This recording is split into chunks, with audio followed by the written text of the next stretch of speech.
Oke. Assalamualaikum warahmatullahi wabarakatuh. Di sini kami akan mempresentasikan tentang penerapan termodinamika di teknik lingkungan, yaitu sistem pembuangan panas. Dengan saya, Ega Dwi Ramasari, dengan NIM akhir 17.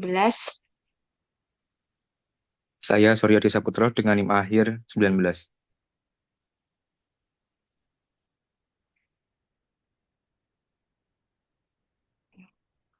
Jadi, pendahuluannya yaitu sistem pembuangan panas adalah mekanisme atau proses yang dirancang untuk membuang atau mengelola energi panas yang dihasilkan oleh berbagai proses industri, mesin, atau aktivitas manusia lainnya, sehingga suhu tetap terkendali dan dampak lingkungan dapat diminimalkan. Sistem ini umumnya digunakan dalam berbagai sektor, termasuk pembangkit listrik, manufaktur, pengolahan limbah, dan pendinginan bangunan. Kemudian tujuannya itu ada yang pertama mencegah overheating. Dengan adanya sistem pembuangan panas dapat melindungi mesin atau sistem dari kerusakan akibat suhu yang terlalu tinggi. Yang kedua, mengurangi dampak lingkungan. Panas sisa yang keluar dikelola agar tidak menyebabkan pencemaran termal pada ekosistem. Yang ketiga, meningkatkan efisiensi energi. Panas sisa dapat dimanfaatkan kembali atau recovery dalam proses lain seperti pemanasan atau pembangkitan energi. Sistem pembuangan panas ini menggunakan hukum termodinamika yang pertama dan kedua dalam merancang sistem pembuangan panas yang efisien dan ramah lingkungan. Penerapannya ini ada pada pemanfaatan panas sisa atau waste heat recovery yang menggunakan hukum termodinamika pertama dan kedua untuk mengoptimalkan energi yang sebelumnya terbuang menjadi menghasilkan uap atau listrik tambahan.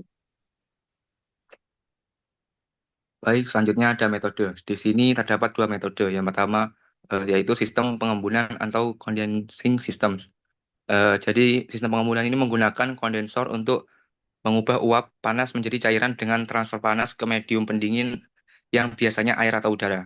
Contoh penggunaannya pada pembangkit listrik tenaga uap untuk mengembunkan uap dari turbin. Lalu metode selanjutnya itu ada sistem pemanfaatan panas sisa, yaitu waste heat recovery system. Jadi panas sisa ini dimanfaatkan kembali untuk proses kegiatan lain seperti pemanasan air dan produksi uap untuk pembangkit listrik tambahan. Dan juga menggunakan exchanger atau boil recovery, dan contoh penggunaannya itu di industri manufaktur dan pembangkit listrik berbasis cogeneration. Next.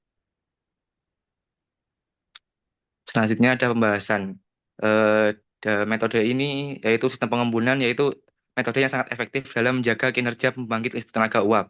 Dengan menurunkan tekanan pada akhir proses turbin, sistem ini dapat meningkatkan efisiensi pembangkitan energi sekaligus mengurangi emisi panas yang dilepaskan ke lingkungan. Untuk kelebihannya sendiri itu efisiensi tinggi dalam mengubah uap panas menjadi cairan. Lalu selanjutnya dapat digunakan untuk mendukung stabilitas sistem pembangkitan energi, terutama di pembangkit listrik tenaga uap. Lalu selanjutnya ada mengurangi dampak lingkungan dengan meminimalkan pencemaran termal. Untuk ukurannya sendiri itu membutuhkan sumber air atau udara dalam jumlah besar sebagai medium pendingin. Lalu rentan terhadap korosi, terutama jika kualitas air atau udara tidak terjaga.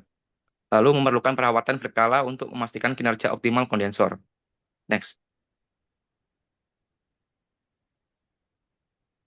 Lalu selanjutnya metode sistem pemanfaatan panas sisa. Metode ini memungkinkan panas sisa yang sebelumnya terbuang dapat diubah menjadi sumber energi yang berguna. Hal ini meningkatkan efisiensi energi secara keseluruhan dan mengurangi kebutuhan akan energi primer.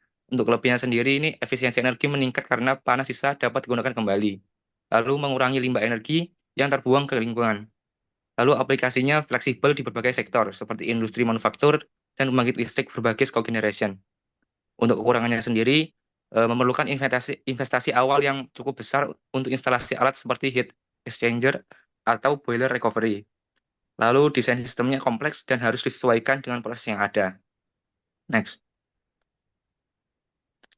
Jadi kesimpulannya yaitu sistem pembuangan panas adalah mekanisme penting untuk mengelola dan memanfaatkan energi panas yang dihasilkan dalam berbagai sektor, seperti industri manufaktur dan pembangkit listrik. Dengan memanfaatkan metode seperti sistem pengembunan dan sistem pemanfaatan panas sisa, energi yang biasanya terbuang dapat dioptimalkan kembali sehingga meningkatkan efisiensi energi dan mengurangi dampak lingkungan sesuai dengan prinsip-prinsip termodinamika. Next. Berikut adalah referensi yang digunakan oleh kelompok kami. Next. Mungkin sekian presentasi dari kelompok kami. Apabila ada salah kata, kurang lebihnya mohon maaf. Wassalamualaikum warahmatullahi wabarakatuh.